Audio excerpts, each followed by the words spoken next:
Order 39 rule 3 पढ़ने से पहले एक बार प्रैक्टिकली देख लेते हैं कि पूरा प्रोसीजर होता कैसे है फॉलो। देखो, मान लो मैं प्लेंटिफ हूँ, मुझे अपने फेवर में टेम्परेरी इंजेक्शन का ऑर्डर चाहिए। मुझे लगता है डिफेंडेंट मेरी प्रॉपर्टी ख़राब कर सकता है रूल 1 के हिसाब से, या ब्रीच ऑफ कॉन्ट्रैक्ट कर सकता है, या इंजरी पहुंचा सकता है रूल 2 के हिसाब से।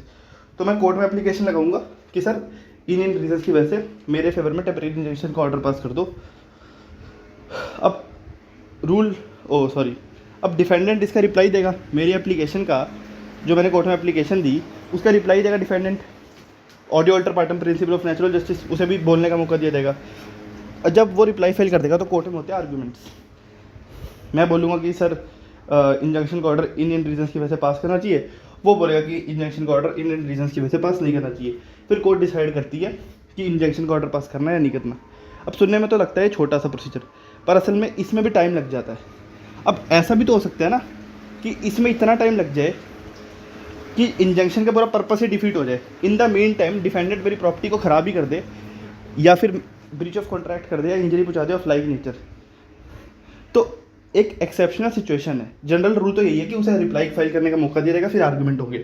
पर एक्सेप्शनल सिचुएशन ये है कि अगर ऐसा लगता है कि इंजंक्शन का पूरा पर्पस ही डिफीट हो जाएगा अगर उसे रिप्लाई फाइल करने का मौका दिया, तो उस सिचुएशन में कोर्ट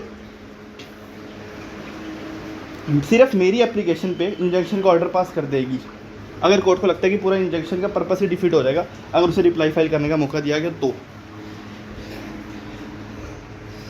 पर इसका मतलब ये नहीं है कि उसे सुना ही नहीं जाएगा कभी। इंजंक्शन का ऑर्डर पास करने के बाद उसे सुना जाएगा, और उसे सुनने के बाद अगर कोर्ट को लगता है कि इंजंक्शन का ऑर्डर प्लेंटिफ ने बिना बात के अपने फेवर में करवा लिया जबकि ज़रूरत ही नहीं थी, तो फिर कोर्ट इंजंक्शन का ऑर्डर कैंसिल भी कर सकता है। तो बताया तो फिर से हुआ क्या, नीड ऑफ द आर थी कि कोर्ट बिना डिफेंडेंट को सुने इंजंक्शन का ऑर्डर पास कर दे। ठीक है, ऐसी सिचुएशन थी कि कोर्ट को बिना डिफेंडेंट को सुने इंजंक्शन का ऑर्डर पास करना पड़ा। कोर्ट ने ऑर्डर पास कर दिया।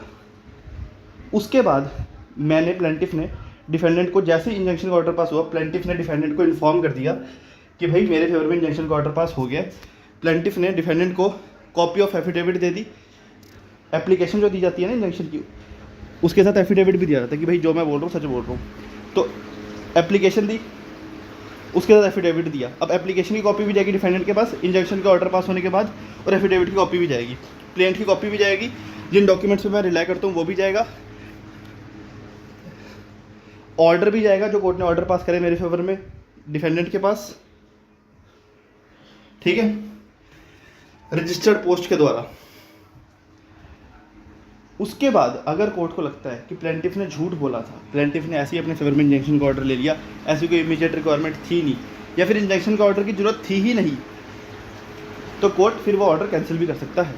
तो ये रूल 3 का मतलब नहीं है कि भाई principle of natural justice follow ही नहीं हो रहा है, पर जैसे एक्स पोस्ट फैक्टो लॉ होता है ना, तो एक्स पोस्ट फॉलो हो रहा है principal of natural justice audio alter partum.